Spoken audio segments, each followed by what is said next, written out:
Welcome to yet another edition of the Dusty Thunder Podcast. I am here with special guest Tony Spark. Hello. Heck yes. Today we're going to be talking about Tony Spark's auction that just happened. We're going to be talking about a new text service that we are using. Plus, we have a few stories to read. So just hang in there with us. It's going to be a good time. Yeah. It's going to be a really good time. So let's dive right into this. The auction just happened this past weekend, and this has been like a big lead up. It's been a big part of your life for the past few months. I kind of don't know what to do with myself now. It's like, well, you went and played golf, right? I did. Yeah. I can now I feel like I have to have something that becomes my entire personality. So the auction has been my entire personality. And so now I'm going to have golf, but then here in like a month, it's going to be back to Lake Tony. So then that becomes my entire personality. What's going to happen with golf whenever you're Lake Tony? Is it so I thought about that. And I was like, I think I had this plan and I was like, I think there's a golf course like 20 minutes away from the lake. So we went and played there over Easter. We went to the lake and I'm like, oh, I could just go and play like 9 holes in the morning on a Saturday before when it's nice. It's going to be summertime. It's going to be like 75 degrees, nice morning. Be back ready to be on the lake by noon. Yeah. Until we went to this golf course. And maybe I'm crazy and maybe I'm just used to it because I'm sure we're going to have people who listen, all over and have a lot higher prices. But here in Southwest Missouri, I like to think some things are still fairly cheap. Playing golf is not cheap. I have learned that golf is a rich man's game. Yes. I have learned that. Yes. But even so, the golf course in Carthage is like my favorite one to play. It's a pretty nice golf course. It's like probably 36 the nicest course around. I would agree. It's like $36 for 18 holes. Mm-hmm. Not bad. So we go to play at the golf course by the lake, small town golf course. It's not terrible, but it's not, it's nothing fancy. How much was it? It was $36 for 9 holes. So double the price. Yes. You know why? That's the only thing available. And they've got a bunch of... They're going to capitalize on the lake traffic. You got a bunch of people who have lake homes and boats. They're like, charge double. So I may have to rethink that because I'm like, man, $36 to play 9 holes. If I was playing 18 and it was like $36, but it was only like $45 or $46 to play 18. So the math doesn't really math there, but I don't know. The golf simulator that we have next door, one of his specialities is helping people set up home simulators. You have room in the garage there at the lake house to set up a simulator. Yeah. Even though it's the goal is to set that up and it's probably cheaper, I would say it's a little bit outside of my budget for a golf simulator. What I would do in your position would be to try to find an area of grass and set up a little short game where I can at least chip. If you work I do that in the yard. Game, I do that in the yard at home, but I don't think you were out there. We were just talking about this. So I got new clubs from my stepbrother. He got new clubs, so I got his clubs, his older clubs, which are a massive upgrade from what I had because the clubs I had are probably they're a mixture of 2 different kinds of clubs. So I had some clubs that were given to me by a family friend when I was in like middle school. Yeah. And then I have some that were my dad's that he gave me in high school. He went to academy and bought a set of golf clubs. And so I have a mixture of those 2. Over the years, some of the clubs have gone missing. They may or may not be alcohol related missing clubs. I don't know. Sometimes Ted plays. Tell us where the clubs are. Sometimes Ted plays in a golf tournament and sometimes Ted likes to have a good time and may or may not leave a club on a hole. Yeah. Or throw it into a pond. Throw it. I've thrown it. I've broken one over my knee before. It was the whole thing. But anyway, so I have like this. So my set of clubs is like I have 2 drivers and then I had like 2 5s from 2 different sets. I had no 7, which used to be my favorite club. 7 iron? 7 iron. Yeah. Used to love a 7 iron. Don't know what happened to it. Don't really have a pitching wedge.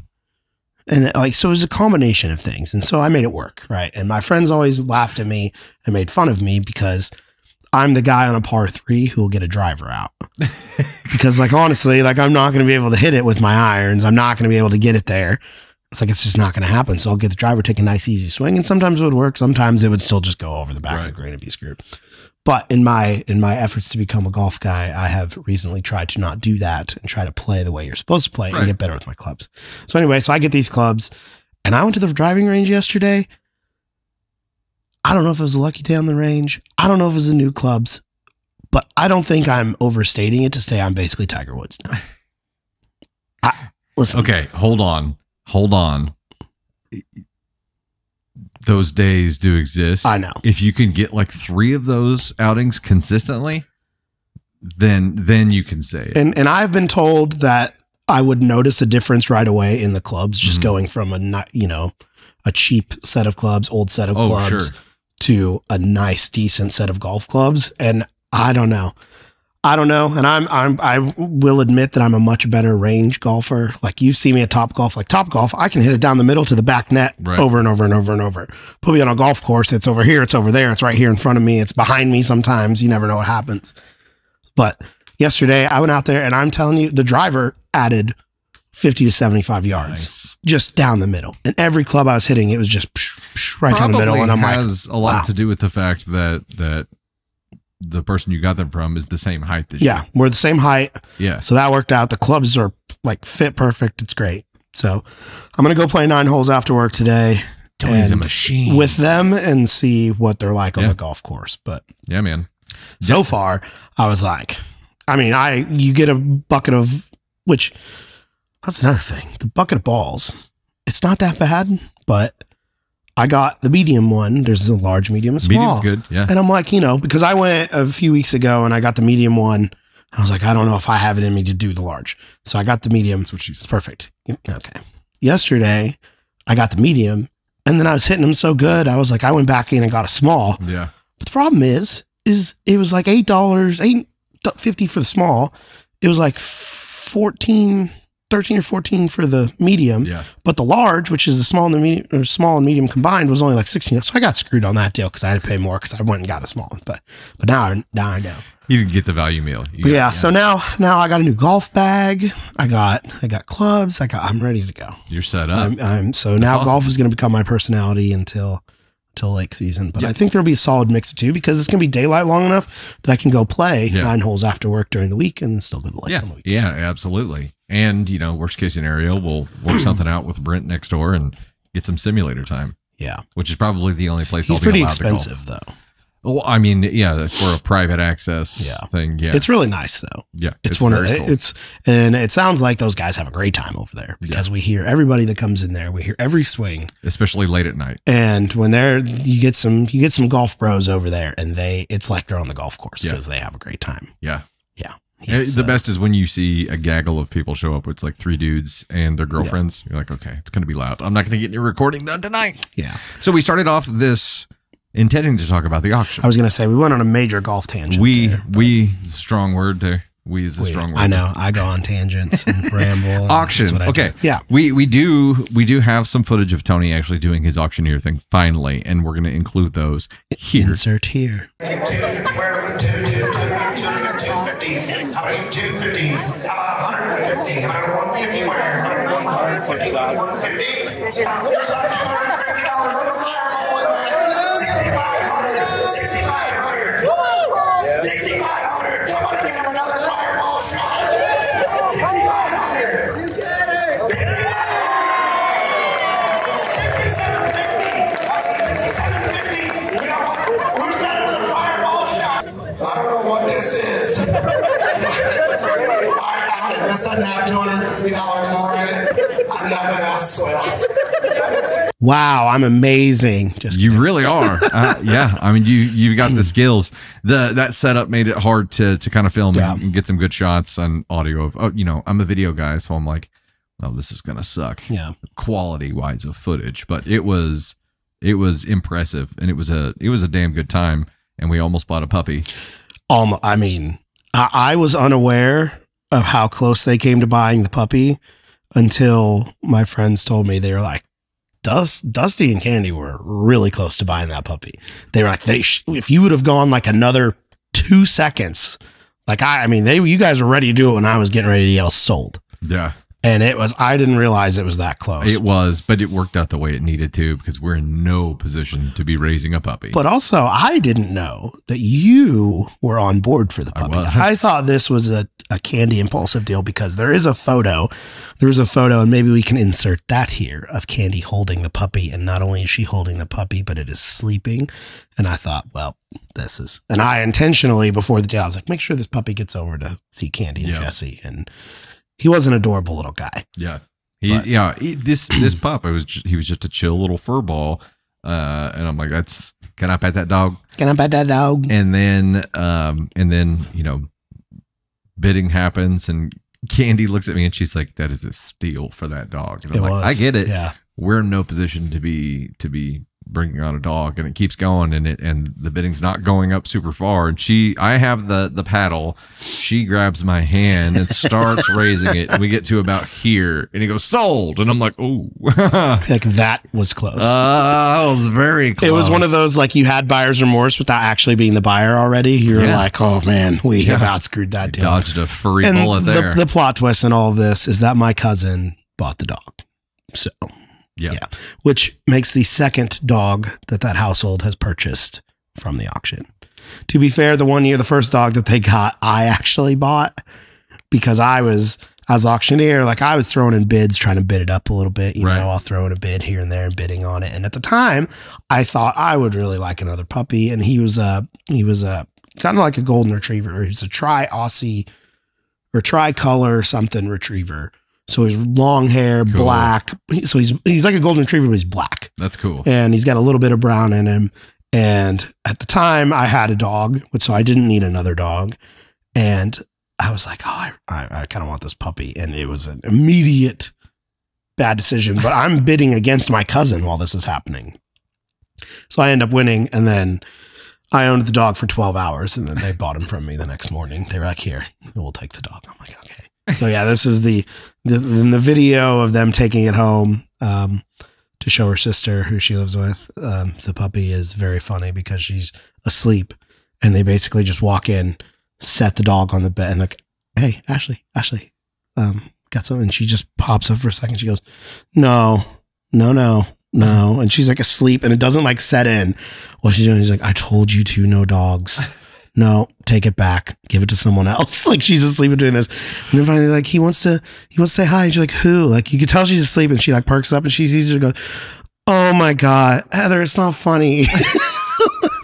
It's like kryptonite. And then I called the next morning, and I was like, when's the funeral for Heather? Because I'm assuming you've killed her. Oh man.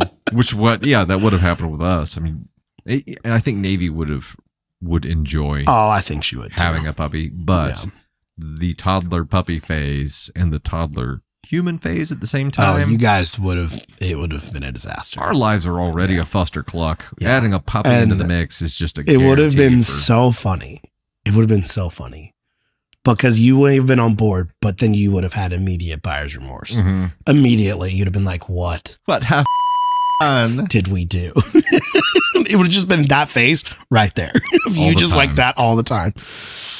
Because I could just hear the stories every day. Well, dog chewed this up, and the Navy pooped here, and then the dog did too. And you're just cleaning it all up everywhere all the time. The dog ate Navy's poop, and Navy came in holding the dog. It would be a daily check-in of what did the dog chew up today? What did the dog pee on today? And it would have been... It would have been great entertainment. We still have reminders from when Luna was a puppy around our house, like part of our pillar in the living room. Yeah, part of the pillar in the living room, the trim is still all chewed up.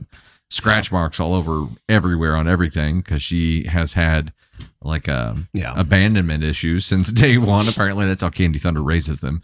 She raises them to be attached to her literally. And if they're in a different room, they're going to tear the door down. I think Navy would have liked it. Especially because it's not a big dog. It would have been, he'll probably get to be this big. It's a multi-poo, so it wouldn't have gotten huge, but that was a deal on that dog. I mean, that was a expensive dog, and we did feel bad because the people who donated the dog were there, and they're like, man, that is giving that away. And we were like, yeah. It was a good thing you literally gave it away to us. Yeah. So, okay, let's dive into a story, shall we? Yeah. Also, Dusty needs a lot of credit for the auction thing, and everybody at Storm did great, and everybody here at work chipped in on it, and Jessie was the rock star designer. She designed everything. I gave her all I said was our theme is circus, and I want like vintage classy circus. And she turned out a flyer that was amazing, and it got compliments the entire time. And yeah, it was great. It was a lot of fun. Yeah, it was a lot of work, but it was a lot of fun. You had a lot of collateral for that too, and everything matched up, so it was great. Yeah, it looked really, really good. It was I think it's showcase. And my plan is, and I'm going to write a blog about it all and the whole thing, about basically the difference that branding and consistency and making everything look the same, because it's something that it's never had. And being able to, like, people could see the colors and see and they knew what it was, and they could see it, and everything from the social media posts to the tickets to the banners to the everything that I could put those colors and that branding on, it was on. It was on the table markers. It was on the slideshow. It was on the tickets, the flyers, the signs outside the door that said "Do not enter." Everything was on it, and Jesse did it all, and it was amazing. And then, of course, in typical Storm fashion, there was a minor tech gremlin the night of, and that was really the only thing that didn't go the way I wanted it to. But it worked out. It was fine. That was the venue. Yeah, it was nothing we could control. And what stinks is that we played it earlier that day and the day before, and it worked. Yeah. And then the speakers just quit. And I was like, So we ran the whole night off of my Bluetooth speaker that I got for birthday, which is the best speaker in the world. Yeah, because it filled the whole venue, and it wasn't even turned up all the way. And it's a huge room. And it was great, but yeah, it was a lot of work. I'm glad it's over. And then, but in my sick mind, I've already got a Pinterest board for next year. And I was somebody on the committee was texting me too, because the whole premise of this year was that we were going to get the band back together and do one more time. And then it was a massive success. And now we're all like, well, curtain call. Here's what we could do next year. And we've already got, the one lady on the committee sent me a whole list of things already. She's like, we need to do this, this, and this. And like, I already have the theme. I have the table centerpieces in my head. I've got it all. I've already got it halfway done. And I'm like, okay, well, let's just do it again. You got a plan. The plan is the most important part. That is the most important part, but it was good. Now you have a repeatable like recipe for success, right? Yeah. So now it's easy. Yeah. As long as sometimes I think it's hard to replicate something 2 times like in a row like that.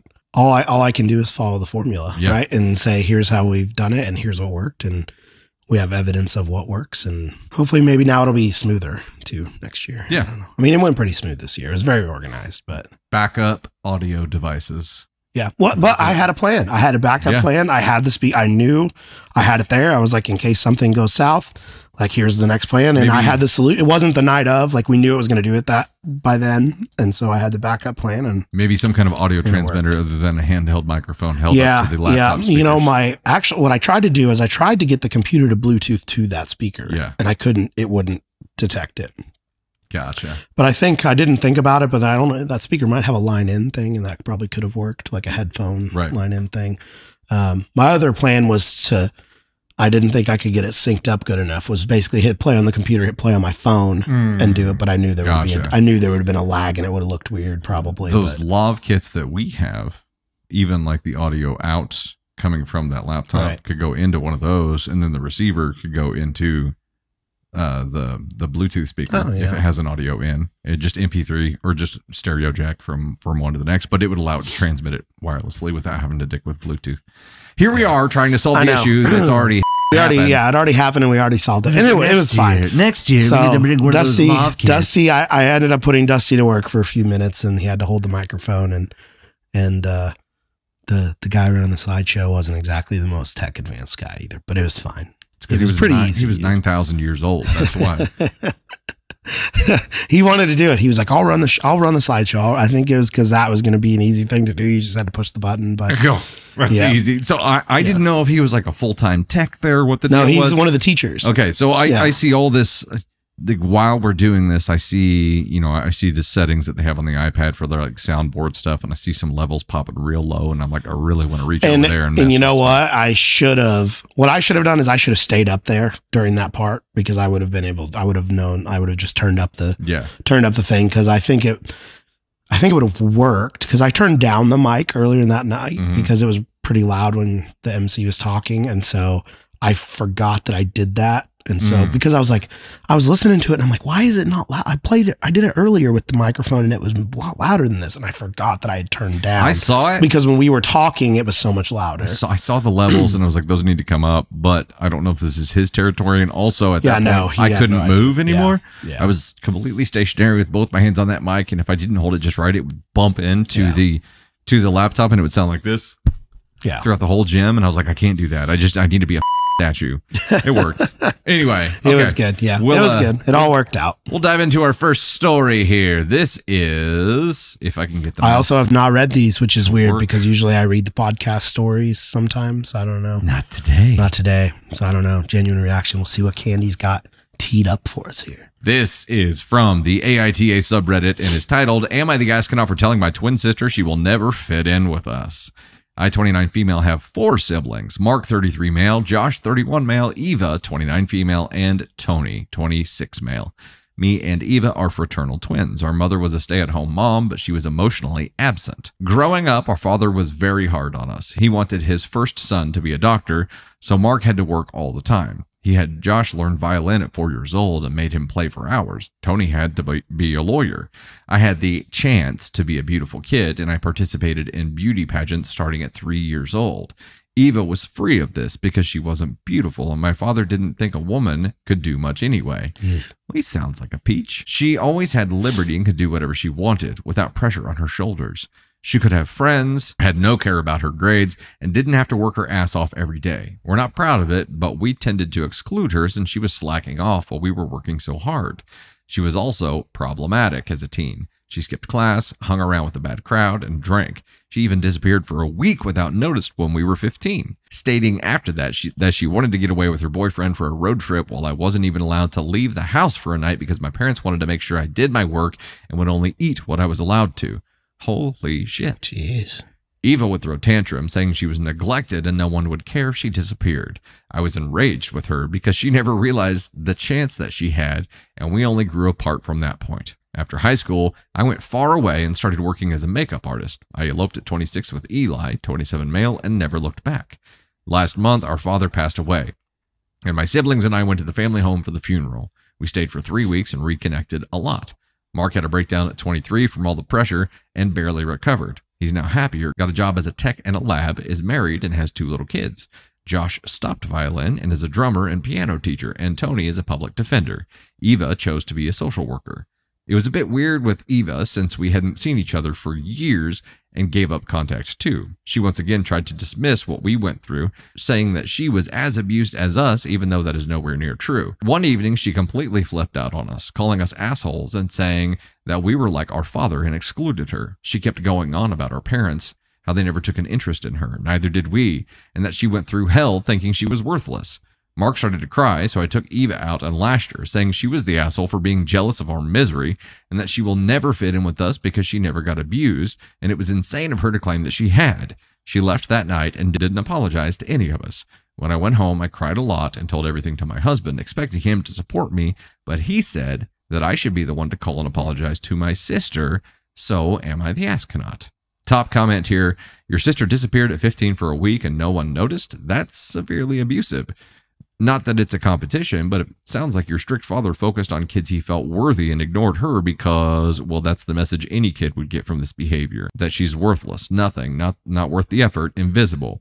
You and your siblings may have felt the pressure of success, but she was ignored entirely. This isn't an enviable position in the family. It's horrendous. You and your siblings are continuing to abuse her by minimizing her abuse and alienating her. If you don't admire your father, then stop replicating his behavior. 100% on that. Yikes. The grass is always greener, I guess, but you were all abused in different, well, she was abused in a different way than the rest of you. It doesn't mean that you weren't both abused. This is a shit upbringing as a child. Yeah. Yeah, and I think that, you know, they can say that you didn't have the pressure, you didn't have all of that, but at the same time, like for her, it was just as bad, like because you're seeing all of this with your siblings and then you're just like, you're not going to be anything. So yeah. I'm not even going to push you. I'm not even going to try to put that pressure on you because I don't think you can do it anyway and you're worthless. It was the exact opposite end of the spectrum where it was pressure you to succeed because you have potential. Over here, see zero potential, give zero shits. Yeah. which is really shitty. And especially, I feel like it probably makes it worse being the fact that she's a twin. And so looking at it as, well, she's going to be, you see it in her, but you don't see anything in me. And just because I make some of these decisions that aren't great doesn't mean that you don't have potential and you're worthless. But that's all the pressure that's been put on. It's like, it's two different kinds of pressure, but they both have been pressured and they both have been abused that way by their parents of saying, you're not going to be anything. Right. So I'm not even going to say that you could do this or try to push you to that, because it's like, you're not going to be anything.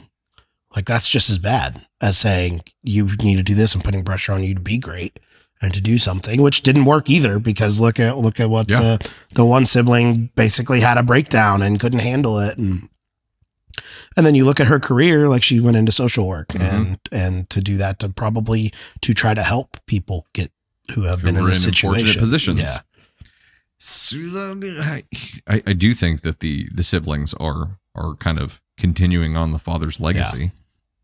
Yeah. But it's not being a shitty legacy to continue. It is a shitty legacy to continue, but it's only the part that's focused on Eva that's being continued. The pressure from him no longer exists on them. Maybe in their hearts they carry that around, and it causes them to be the way that they are right now, but they are actively still treating her like she doesn't matter. Yeah. And the whole, you'll never fit in with us because you weren't abused. I think there needs to be a reality check here, because abuse has many, many, many, many, many, many faces. And they had the opportunity there when they all came together that their father passes away. And yes, that's terrible. And I'm sure that brought up a lot of feelings and a lot of confusion, because how do you feel about somebody that's passed away? Yeah. Like that's created this like hardship in your life and all of this, but at the same time, it's still your father. But you had the opportunity to come together as siblings and say, hey, look what we overcame, and we can glad that shit's over. Yeah. And then you had the opportunity to reconnect with her, and maybe like you could have had the opportunity to understand her side of it and understand how she feels, and you blew that. Right. And instead you made her feel even worse and even more alienated, and made her feel like, wow, well, I guess there's a reason why I quit talking to my family and we weren't together, because they just made it worse. It's giving my trauma matters, yours doesn't. Exactly. That's basically saying like, well, we had it worse than you did. And you're like, So where would you put her on the scale here? Yeah, she's an asshole. OP is an asshole for telling your twin sister that she'll never fit in with us. I don't think she's a terrible human, because again, I think I don't know. I think that, they still have trauma too, and processing that trauma is different for everybody, but I would say a 2. Yeah. I really want to give her a 1. Really? I want to give her a 1, but I understand that she was conditioned into this, and because... Well, and that's the siblings too. They've grown up as their parents say, no, she's not. Yes. So they've grown up like that. But they joined in. I mean, they had their own version of it that they created. Their own version of it that they created was, she's different than us. Yeah.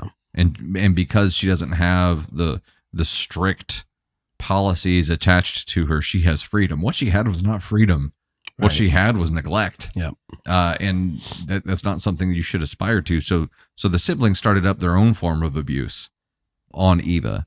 And Eva was just kind of left. She was part of this family, but not part of this family, right? She was just there, and no one gave a shit. Not the parents, not the siblings, not nobody. At least you guys had each other. So if anything, her trauma is worse than yours. Yeah, because she didn't even have, she should have had her siblings there to have her back, and they didn't at all. And they just took up right after the father and said, well, yeah, she made her an outcast in her own family. Yeah. So it may be something that started in childhood. I'm still giving her an ASCOM 1 because she's continuing. I'm going to go like 1.5. No. 1.5. We're scoring the dives here. All right. Tony gave her a 2. I gave her 1. We're averaging out at a 1.5. Yeah, we'll just call it that. Yeah. All right. Our next one is from AITAH and is, am I the astronaut for telling my wife she embarrassed me when she confronted my family? Oh boy. My wife and I have a 5-year-old son who was unfortunately born on my mom's birthday.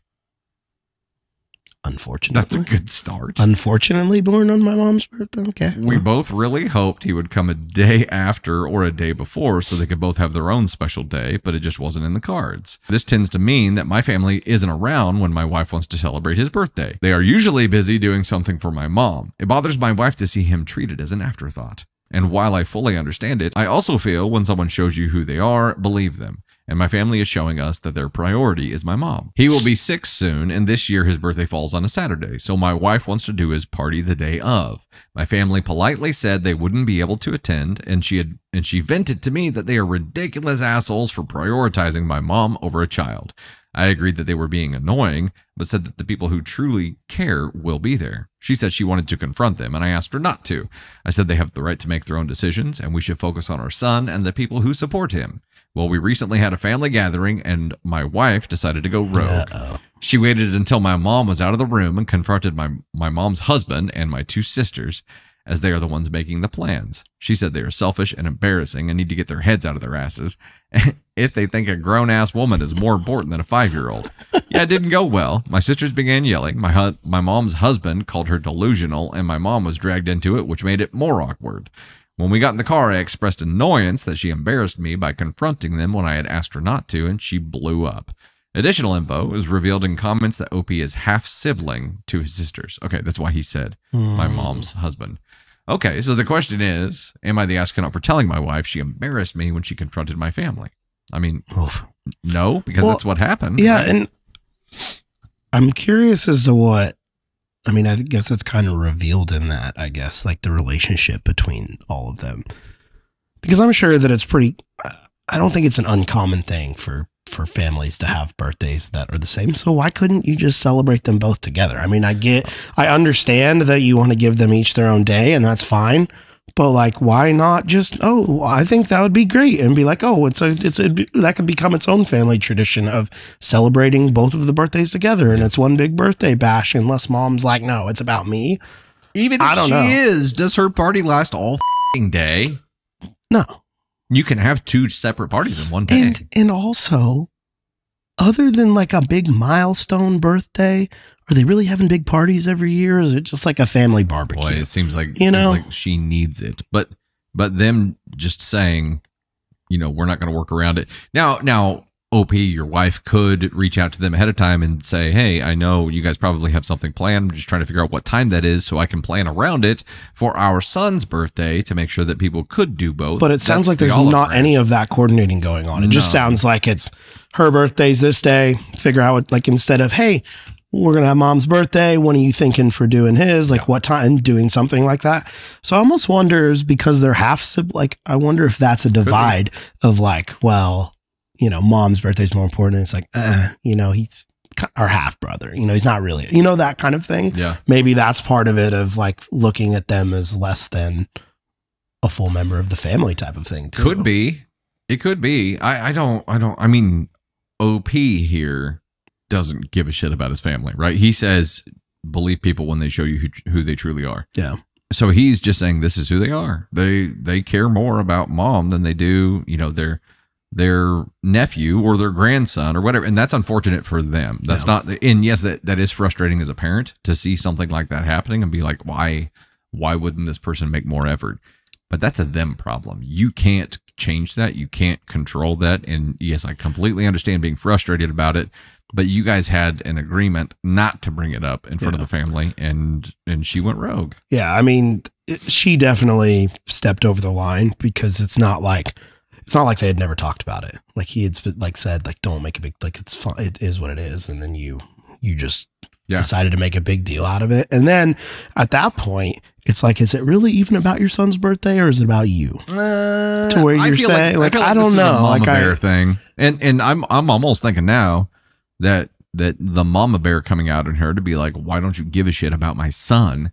There's more to than just the birthday. I'm sure there is, but it's much more understandable with the mama bear element added into it. Yes, she wants these pieces of shit to wake their asses up, and like she says, pull their heads out of their asses and realize that a grown-ass woman is not more important than a 5-year-old. That's not the way to phrase it. No. It is maybe just as important, and she's the matriarch here, so of course, she's probably has her expectations of everyone here too.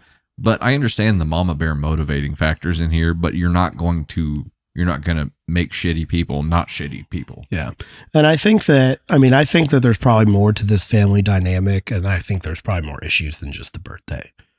Sure. Because, I mean, just by that, like, it didn't go well. My sisters began yelling. My mom's husband called her delusional. So, like, already, like, it's not even like she brings us up and it's like, oh, whoa. It's like immediately they just start fighting with her and say, well, you're fucking crazy. You're, you know, all of that, meaning that there's probably already tension in that family. Sure there's probably already not a great everybody loves everybody dynamic there. It's probably like there's probably more to this story. And it may be like this is just like the straw that broke the camel's back type of thing, where it's like she's had enough and she's had enough of her family maybe not feeling as included with the rest of the family. And that could be part of it too. Maybe this is her intentionally creating that straw so that he'll go no contact with him. Yeah. Which I agree with, because if they're that shitty and like they don't reciprocate any kind of care at all, why the f are you wasting time? Yeah. And I still think that, you know, his wife needed to, she should have gone about this differently, and especially with his feelings on it. And they should have had a conversation of how can we talk about this? Like, let's have a conversation with your mom and let's talk about this and figure this out, instead of, and like come at it and then just a crazy, like Real Housewives moment at you know, and just go crazy. And like I think of the meme with the lady yelling with the cat, you know, that's just sitting there and it's just like, and everybody's like, what's going on here? Like, I feel like there's a better way to handle that, because you're a team, right? They're a team and they need to be in this together. And the fact that, you know, he clearly said like, don't do that. Yes. And then you did it. You violated some of that trust with your partner. Yeah, I agree with that. Yeah, she clearly wasn't seeking solutions here. No. She just wanted to shine a light on the But problem. when the mama bear's fed up and is like, all right, I'm coming at you. This is it. Yeah. And I'm going 3. I'm going 3 on. Yeah. Oh, wait, no. Okay. I'm going 3 on wife, because I feel like she should have done it differently.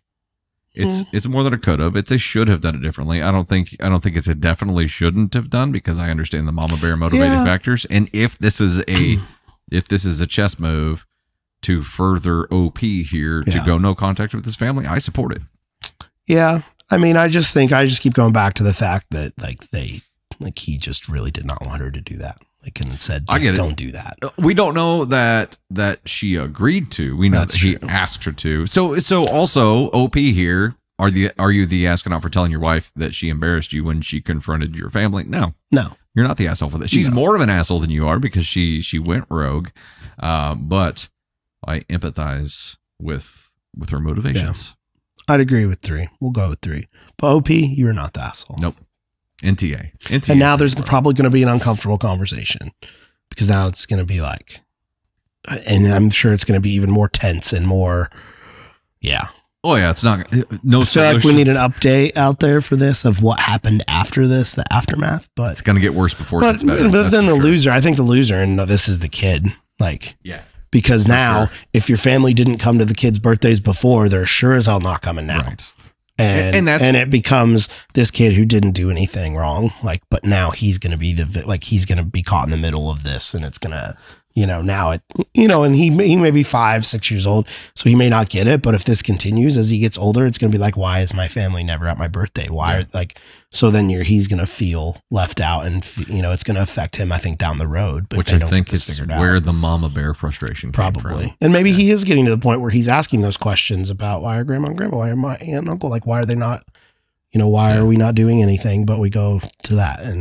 But kids don't know any different. That's true. Right? Like they know the people that are around and care about them, and that's family to them. And, you know, if it's extended family or people that don't care or don't put forth an effort, they may register them as distant relatives, but they're not going to ask the questions about why aren't they, because they don't expect them to be there. Unless members on the other side of the family are engaged. If OP's wife's family is very engaged, then by comparison, it's going to feel weird. The kid's going to start noticing later on, but sans that, I think they notice, you know, the people who care, and don't notice the people who don't. Yeah, true. Unless you're like Eva from our first story, who is, you know, it's your parents, your siblings, like literally everyone around you doesn't give a shit. Then yes, they're going to notice. Yeah, that wouldn't be great. Okay, our next one is from AITAH, and is, am I the astronaut for not doing anything for my stepchildren anymore after being called names and filing for divorce from my husband after he didn't back me up? Oof. Blended family fun. I, 30 female, have been married to my 34 male husband for 6 years, and he has twins, a boy and a girl, and they're 16 now. When we'd started dating / got married, we went to family therapy, and I made it clear that I was not trying to be their mother or replace their mother. Their mother hasn't been in their life since they were about 8. Things have been great with us these past 6 years. They even started calling me mom when they were around 12 or 13. Recently, their bio mother came back into their lives, and they were really excited. Things were great for about 6 months, and then they started to call me by my real name. That hurt, but it's what they chose to do, and I never questioned it.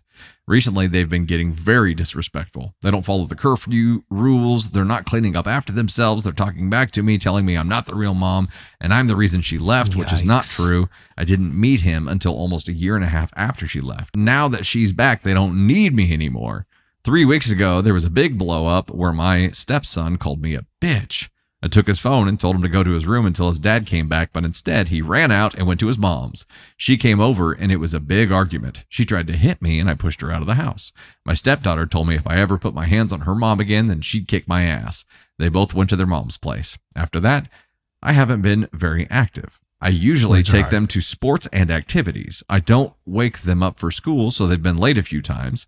I tell them to have their mom wake them up and take them. We were supposed to go to Disney World for their spring break this week, but I canceled everything. I told them and my husband I guess they thought I was bluffing. We were supposed to leave Thursday night, and when I didn't start the usual vacation roundup, they were shocked. They started saying I was jealous that their mom came back into their lives, that I'm a horrible person, I'm selfish, and there was some name calling, and my husband was silent. I asked him if he was going to step in, and he said I was wrong for canceling. I left and went to stay in a hotel. He's been blowing up my phone, asking me to come back, and yesterday he told me that their mother disappeared again, and they've been calling me, crying, and apologizing. I don't want to do this anymore. I don't feel like I'm part of their family, and they can't just cry and come back now that she disappeared. I told my husband that I want a divorce, and I'll be back over this week to get my things, but we have nothing to talk about. Damn. Okay, let's chat about this for a second. Damn. I feel like OP's doing the right thing here. Yeah. This was a completely disrespectful situation. Hubby didn't back you up or help create a boundary at all. Just allowed you to be completely abused by these kids who you only have a limited amount of power with as a bonus parent. And and then they only really gave a shit about the vacation not happening. Yeah, it reminds me of the story you read the other day about the affair partner and then the stepdaughter being like, well, I don't need you anymore. He buys me what I want, blah, blah, blah, yes. blah. Like, shame on these kids. Like, also, shame on the husband for just sitting there and not doing anything about this. Yeah. Like, not doing anything. But these kids, like, she never tried to be her mom. She said that in the beginning. Like, we know that that's their mom. I'm not trying to be their mom.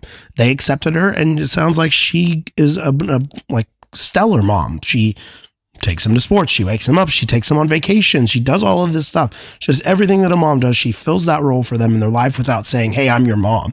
Like, she is just there to help and support and love these kids. And then they're just like, mom's back.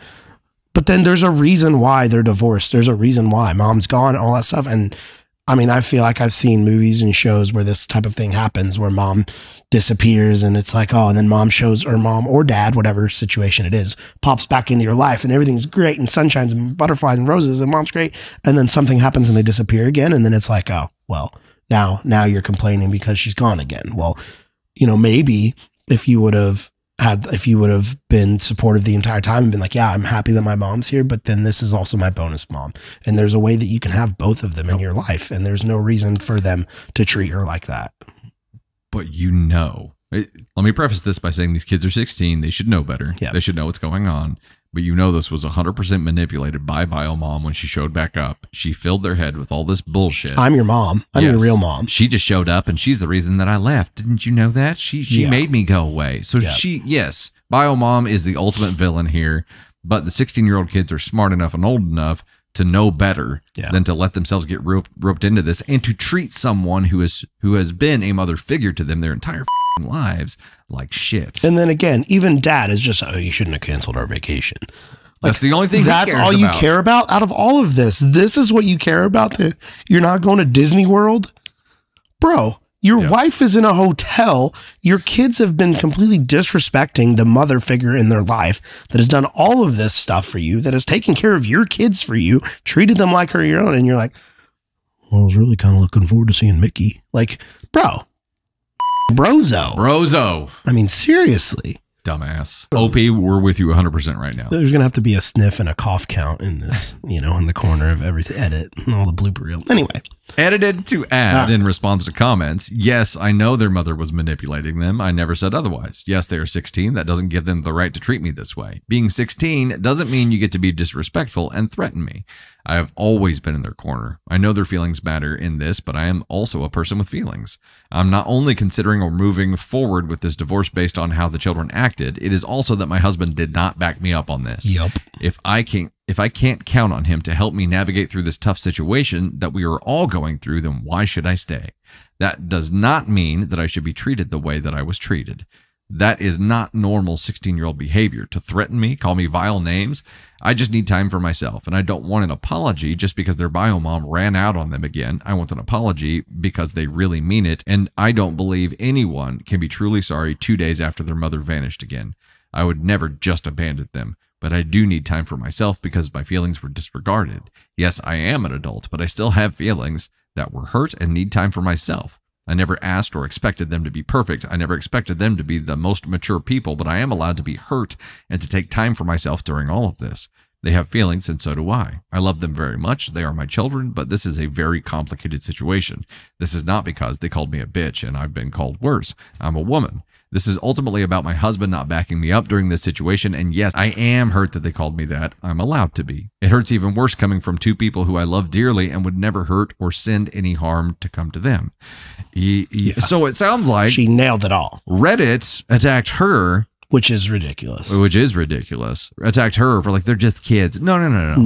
They're not 5. The kids were pawns here. Everybody understands that, but they didn't just allow and facilitate this happening. They became soldiers in mom's army, bio mom's army. Yeah. That came over and brought her back over for a physical altercation, and then said that the daughter said she was going to kick OP's ass. Yeah. The son called her a bitch. Like there is incredibly vile behavior coming from these 16-year-old kids that was manipulated by a bio mom. They still know better. Bio mom is the ultimate villain. Dad is an equal asshole to bio mom here for just being a lazy brozo dumb. Yeah. And saying, I will put no effort forth in preventing the calamity and the destruction of this family and let it happen. When he had every bit of the power to prevent it or stop it or reverse it, chose not to. He should have sat those kids down, and when mom showed back up and been like, listen, be like, your mom's here. If she wants to be a part of your life, that's great. But you guys, you have to understand, you know, XYZ. If this is how she is, you need to know. Like, he should have had a role in this of saying, you know, don't forget who takes you to soccer practice. Don't forget who does this stuff for you. And yes, if you want to have a relationship with your mom, great, but you need to be careful because she's left before and she'll leave again. And she's going to fill your head with all kinds of lies. And that's exactly what she did. Here's why your mom really left. I didn't meet your bonus mom till a year later. Like, get through and the fact that he's just, I feel like he's just like sitting in his office or something at home and just like looking down at all this is happening. Just like, I don't know. Yeah. I don't know. There's a duty. Like, he failed his duty as a father and a husband. He failed his duty. Yeah. Duty. Oh, here we go down the duty. Down the duty hole again. The duty hole again. No, I mean, again, I feel like for OP, it is more about the husband than it is the kids, because I feel like in the end, here's what would probably happen. If the husband would have had her back all this, the kids do this, mom leaves again, you can probably repair that and you can fix it and you can sit down with those kids and say, this is why. And if the dad would have been active in this the entire time, could have been like, this is why I was worried about this is what, but look who's here. But no, your husband just sat there and said nothing and just was like, well, and again, all he cares about is a vacation. Yeah. This is a life lesson that these kids have to learn. And yeah, it seems like she got attacked for being so quick to abandon these kids again when they've been abandoned before. I don't think she's talking about abandoning them. Even if she divorces her husband, that doesn't mean she's abandoning these kids. Right. She thinks of them as her children. That relationship is much more repairable than the one with her husband. But this is a life lesson they have to learn. You cannot abuse the people around you and expect them not to create distance. Yeah. And then to just like you like her being your mom or in the role of your mom when it's convenient and benefits you. And then the second that you think you have something better, you're just like, my mom's back. We don't need you anymore. My mom's back. I don't need her anymore. And then it goes, it's like, wait, you're just going to leave us too? Well, look what you just did. Look how you treated her. Of course she's going to be like that. And you can't, like, actions have consequences, and your actions towards her were terrible. And you don't deserve to go to Disney World. You don't get to go see Mickey. Like, but now, because of what you've done, and this is as much on the husband as the kids, because of your actions, now you're losing somebody in your life who genuinely did care about you. Not just your mom who showed up when it was convenient for her to show up in your life. Now you've pushed away this person that was there for you all the time and filled that role that your deadbeat mom did not. Here's the parallel. I'd sit these kids down and be like, the way that you felt when your mom bounced again and just up and disappeared is the way you made your bonus mom feel. Yep. Because you were only with her when it was convenient for you, and you dipped and told her you didn't need her anymore. Well, and now you need her again. Yeah, you're sitting here crying and so upset because your mom left. What do you think? Same exact thing. It's the same exact thing that your bio mom is doing to you. You are doing to your bonus mom, and that's it's not okay. And yes, they've been manipulated. They've been trained. Bio mom is a complete piece of shit. Yeah, terrible. Dad's done. I mean, coming up, showing up, trying to fight and do all this, and then putting all these lies in their kid's head about why she's a terrible person. Like, come on. And then as soon as the kids are like, okay, mom, you can be our mom again. We got rid of her. She's like, I'm out.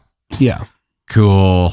Yeah. Sounds exactly like the person you want to be learning now for the petty revenge time, OP should just go take the trip to Disney World herself and send pictures to everybody. Yeah. And be like, what's up? I'm in Disney World. And then, you don't get to go. But yeah, no, it sucks because they've really hurt OP now. And she's, now her whole life is turned upside down now because of this. It's not just because the kids did that it's because here's her partner, her husband, her person has now basically shown that he doesn't really give a shit. And she feels completely alone now. Yep. She is completely alone now. That NTA for you, OP. NTA, everybody else in that story, ASCON won. Yep. The kids, the bio mom, the dad, Brozo, ASCON won. Mom's a Bizzo. We got Bizzo, Brozo, ASCON won. We got them all. But OP, NTA, go take a trip. You know what? You should go take a trip to a nice beach somewhere with a spa. A nice little fruity drink with a little umbrella in it. Yeah. All right. Last story for today as Tony coughs again to get us started here. It's the post-auction. My body just shut down on Sunday. All right. This one is, am I the astronaut? Son says we treat him like a secretary. My son, Harry, male 25, recently got into a large fight with me on Easter. He is getting married in May, so this was his last Easter as part of the household. On the day, we made plans to have a family dinner, but Harry said he made plans. I asked whether he'd be home in time for family dinner, and he said maybe, but since it was to be his last Easter with us, I didn't want him to spend it elsewhere. So I told him that his mother was working hard to make the dinner, and I wanted him to be home for it. So he agreed and said he still had plans, but he would be home in time for dinner. Come dinner time, most of the family wasn't hungry, and my wife didn't feel up to cooking, so our family dinner ended up being just a takeout order for Chinese food for our two youngest kids, ages 12 and 14.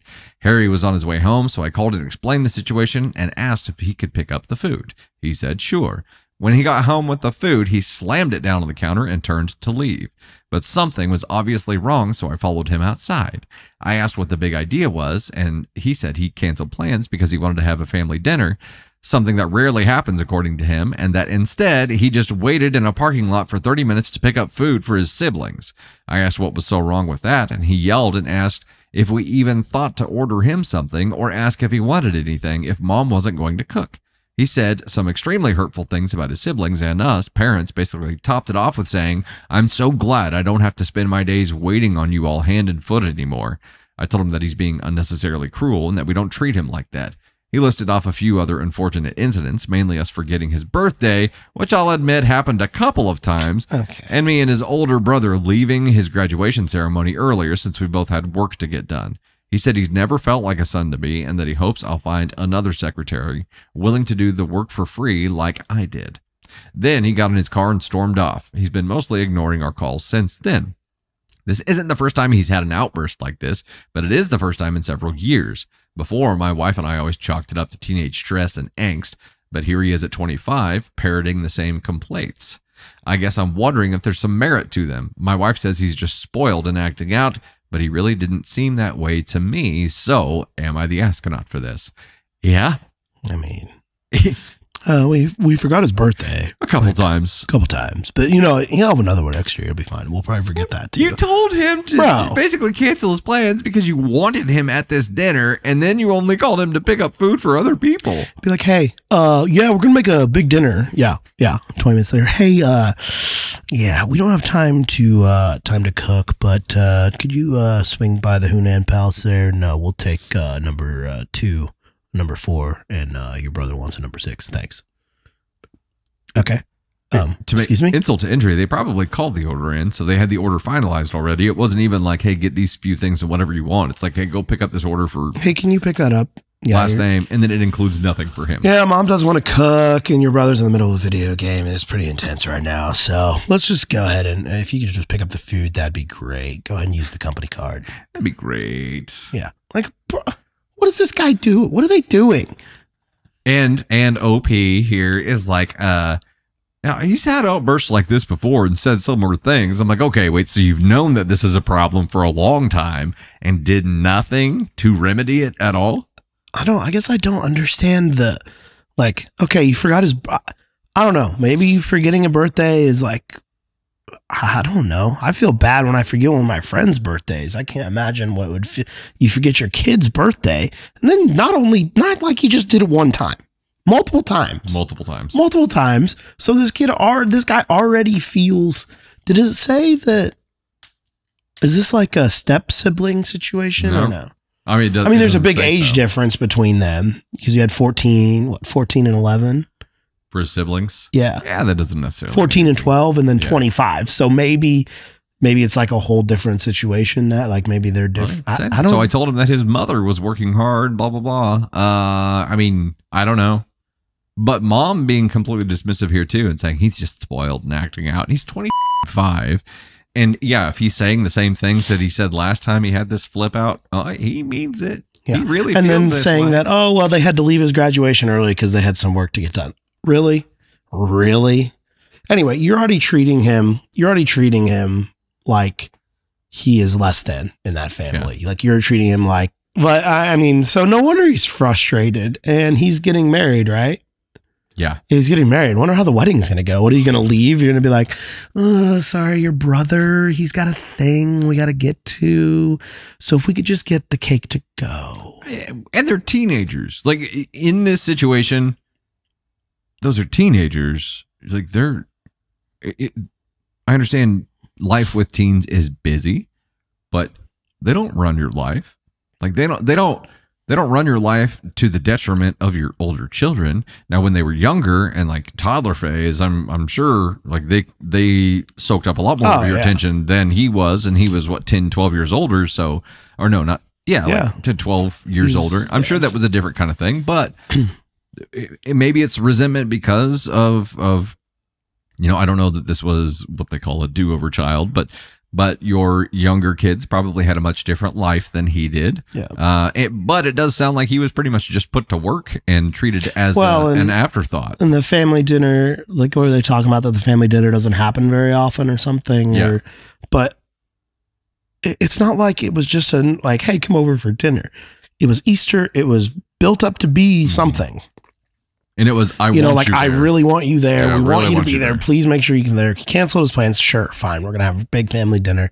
And it's nothing. You just want me to go. You want me to be your DoorDash driver. You didn't give me a fortune cookie. Seriously. Like you didn't even, and then to not even, and maybe they did, but they didn't put it in here, but wasn't even like, oh, whatever. What do you want? Like maybe, what do you want? You know, you've made this thing, you've made him cancel his plans and him be there. Least you could do is be like, hey, we're going to go ahead and order food. What would you like? Yeah. Like, what kind of food do you want to do? Well, it wasn't because he asked at the end, he was like, did you even think to order something for me? Yeah. No, I was like, oh. No. Oh, yeah, I didn't think about that. I just figured, you know, you'd get something. I mean, you can have whatever's left. I'm sure they're not going to eat all of their stuff. No, did you remember to get the extra soy sauce? Cool. If he had not voiced this previously and it was a blow up just now, I'd say, yeah, it's probably a buildup of a bunch of resentment about the younger siblings having a different life or something else.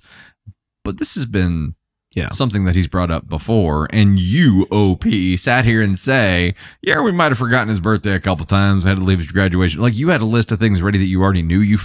Yeah, and the way that you casually do that is like that's probably 2 of the 50th times that you've made him feel less than, and you've made him feel like he doesn't matter in that family, and that he's just and proved it with your presentation here to be like, it's not that big of a deal. Yeah, you know, I don't understand why he's so mad. My wife just says he's spoiled.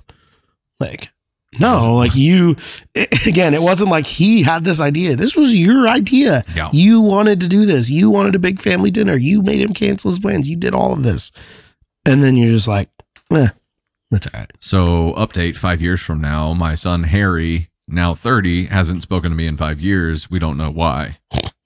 Be like, I just forgot his birthday, and I don't know, he got really upset about some Chinese food once. Yeah, something about Chinese food and Easter. I don't know. I don't really remember. You know, my wife said he's always been spoiled. So yeah, you two are just like a pair of little solution finders there, aren't you? Yeah, these stories all today are very, very like mother, you know, children, parent relationship issues. A lot going on there. There is. Yeah. There's a lot going on with that one. OP, you're an asshole. Your wife's an asshole. Yeah.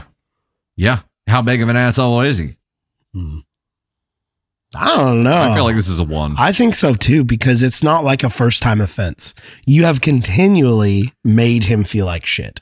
You have continually made him feel like not a part of the family. And like he doesn't matter, and he's an afterthought in that family. Sure. Yeah. And these are the 2 golden children. You know, mom and dad are busy. The kids have their own thing, and then we'll squeeze you in if we can. Yeah.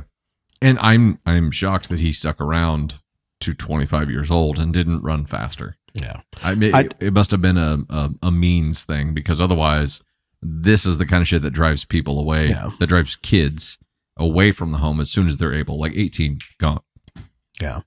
And it would be, I mean, I'm sure that I would assume, you know, forgetting of the birthday, all of that, none of that happened the first 12 years of his life or 11 years of his life. Right. Yeah. He got downgraded as soon as the first class passengers arrived. As soon as the new kids came along, it was like, oh yeah, I forgot it's his birthday. Did you get him anything? No. How about a gift card to some Chinese food? We got you some chopsticks. There's no I'd have food been like, to I eat it with. would have brought the Chinese food instead of been like, here's your secretary. I've been like, here's the DoorDash bill for what I just delivered. Because that's basically what you're treating him as. Yeah. Which means he says secretary, DoorDash, you know, it's all. Cost of food would be triple then, right? Seriously. DoorDash is out of hand. That's a whole other. Did you know that tangent time? Did you know? So there's a restaurant that opened up just right down the block, 530 somewhere, that you can finally order online. Oh, nice. Through DoorDash, right? So Jesse and I were looking at the other day. We were like, we can order it and go pick it up because DoorDash has that option. It's like $2 or $3 per item more expensive to do it that way. Their fees are still. It's crazy. Yeah. DoorDash has gotten so out of hand that it's really not even, you know, you do it before, and I understand paying a fee a little bit for the convenience of doing it, but it's gotten to the point where it's not even worth the convenience. Yeah. I will get in the car and go get it. You would not. You would not. Because not only is it, here's a $2.99 delivery fee, a $3.99 service fee, $4.99 tax deal, and then also everything is more expensive through DoorDash than it is in that. So by the end of it, Jesse and I'll look up something and it'll be like a $30 difference. Yep. It'd be like, I will get in my car and drive 5 minutes to do it. Now, Dusty is all about the convenience. Where there's a time value thing. So because for me, time is the one thing. Well, I don't have money either, but time. I have I have like the same amount of time and money, which is none. So At least it's consistent. for me, if I can spend that 15, 30 minutes, whatever it is, working on like a billable task and actually make money, or I can get in the car and go get it to go pay for something, which is just costing me double. It's just the principle of it all where you're like, oh my God. Oh, I get it. It's too much. I think that DoorDash, the company, not DoorDashers, but DoorDash, the company, has got to be making money hand over fist. They have to be. Wait, is that a saying we can say now too? Have we offended any hands or fists out there? Hand over. I don't know what that means either. Like, I don't know where some of these phrases, I don't know where it comes from. And then when you try to figure out a phrase, then you have Candy Thunder just throwing in a mixture of like 4 different phrases. Then you really get trying to figure out what it is. But yeah, also they're making money ham over fits. Yeah, it'd be something like that. But yeah, I out of principle would rather just go get it than pay an extra, whatever it is. But Dusty will also not get coffee if he has to order it at the window versus if I can't mobile order and drive right into the parking lot, take 20 seconds to walk inside, pick it up and walk back to my car. But see, I don't do that. Even if I mobile order, I go through the drive-thru. No, but it's really fast. It's really fast. The drive-thru is really fast. I don't believe you. It is. Because a lot of times I'll hit it and there'll be nobody there, and it's great because I got an order. Boom, pull up to the window, got it. Well, your timing. Then you don't have to get out. Then you don't have to do that. Funny story though. On Monday, when I was like, "Hey, do you want Starbucks?" Like, yes. Actually, I believe the answer was, "Dear God, yes." Must have been a morning for Dusty. He was like, "Dear God, yes." So I pull up the app. I punch in our normal order. Might have got distracted. I pull up to the Starbucks window and I go, "I had a mobile order for." Did I hit order? And I realize, oh no, that I never hit order. You're doing it now. Well, I was gonna do that, and then I kept thinking, I was like, I think Dustin would just drive off. He'd be like, "Never mind," and leave. I had to do it like a crazy person and order my Starbucks at the drive-thru, which makes me very nervous because I've gotten a lot better at it. But I remember I used to only do it online because it held up your order and read it off, right? I know, but it's just I didn't have to think of anything. It just made me nervous. It just made me nervous about that. I haven't had to say Frappuccino out loud in a long time. I know, but now I've got it, and I was like, I need an iced caramel macchiato, blah blah blah blah blah, and Frappuccino with a bagel and a banana nut loaf. In case you're wondering, that's our banana and a loaf. Banana nut loaf. That's me. That's my jam. That's my jam. Plain bagel or the cinnamon cake thing. I've not had the bagels yet. The cinnamon cake is really bagel good. I don't know what it is about Starbucks bagels. Never had one. It's just a plain bagel. It's just a basic bitch thing, but it's so good. Anyway, that was a tangent. All of this to say, stop treating your son like a DoorDash driver, even though they make a lot of money apparently. Well, DoorDash the company does. I don't think Dashers do, but the company has got to be making money. Ham over fits. Ham over fits. That's the new hand over fist. And to segue this into the next podcast with Caden Thunder, you should ask him about his DoorDash experience because let me tell you something. Caden Thunder, I have never in my life. I mean, I haven't known Caden Thunder very long, but I have never seen him so angry as he was that day with the DoorDash driver. And watching it was so funny because he was so angry. He had probably one of what I've worst DoorDash experiences I've ever heard of. It was pretty wild. It was pretty bad. So maybe you'll have to ask. We asked him to type it up to let us use it as a story. It is. And it really is wild. I can't believe that was an experience that happened, but he was fuming, like just angry, like yelling angry the whole time. And it was really, I got a kick out of it. I thought it was funny. I'm his dad, and it's probably been at least 5 years since I've seen the kid mad about something. He's just such a, even keeled. Brady's the same way. Brady's just completely furious.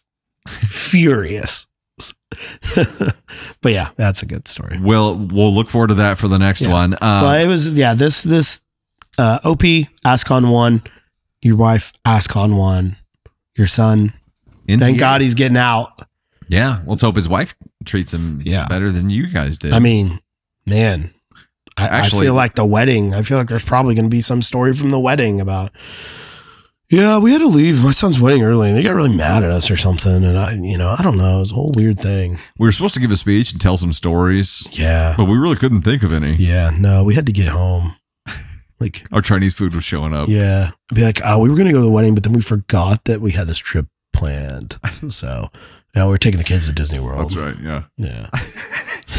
All right, Tony Spark, it's been a blast as always. Yeah. Thank you for being my special guest again today. Let us know what you think about all these stories and about those questions that we had specifically. Let us know if apparently that's an offensive phrase. And hey, for all of you people watching, don't forget to follow Tony at Tony Spark _ on TikTok, because I need followers. Don't follow anyone else. Hey, follow me. It is the beginning of lake season. Yeah, that is true. He's going to have content. It is the beginning of lake season. We're going to be focused on some content at the lake. You never know what's going to happen. The problem is maybe I would say some of it might be, not great to post to TikTok, but YOLO. I mean, Ted, we could get some Ted. You gotta get some Ted Lake TikToks. Golf content. Lake content. There could be Taylor Swift content. There could be all sorts of. You just never know. There's only one place in the world where you can get golf, boats, Taylor Swift, Chiefs, and NASCAR, and Chiefs. Oh, NASCAR. All in one spot. NASCAR's coming up in a few weeks, and it's my birthday-ish weekend. And there's a TikTok up there from the last NASCAR race I was at. Yeah. So, by the way, I'm just saying the TikTok live that was supposed to be on your birthday, May 1st, is actually going to happen like the Monday or Tuesday of that week. Yeah, we'll see. It's going to happen a couple days before Tony Spark's actual birthday, but it's going to be his birthday live. We'll see if Tony Spark shows up. He'll be here. Maybe. I'm out of town on the 1st, and he's butthurt about it. Butthurt birthday to you. It's pretty sad. Butthurt birthday. Sit over here and play my tiny violin. But that's fine. It's fine. It was going to be great. It was going to be my birthday on a Wednesday live. It was just the stars were going to align, and it was going to be awesome. I even had the thought of, maybe Tony goes at lunchtime and has a few cocktails, and then Ted shows up for the stream. But now it's just another day. No, now we're going to do all that just on a different day. It's just another day. Yeah. Thanks for hanging out with us, folks. I'm going to deal with this bullshit for a little bit. It's fine. It's fine. No, I'm fine. It's fine. It's fine. It's fine. It's fine. We all know what that means. It's fine. Don't worry about it. We'll see you on the next one. Thanks for hanging out with us. Bye. Follow at Tony Spark _ on TikTok. Hey-yo. Yeah.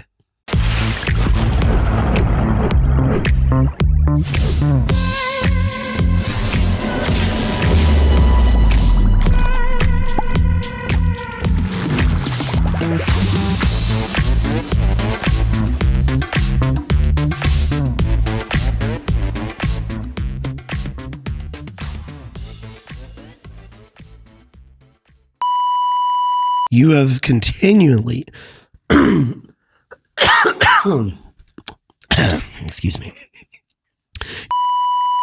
Yes, it's definitely not the gravity bong that we hit shortly before starting this recording. Not at all. Cough to get off. Yeah. All right, this one is, am I the astronaut? In that family. Yeah. Like you're treating him like he doesn't matter. Bonus child. Is that the more politically, the brunette bonus child?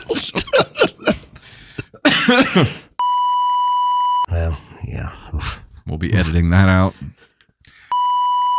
Was that an offensive statement? There's no offense. I don't know if we can say that anymore. I don't know. I forget this isn't a Thunder and Spark one, so literally people will listen to this. If it was Thunder and Spark, I wouldn't be worried about it because, the 7 people, they probably got my back on it.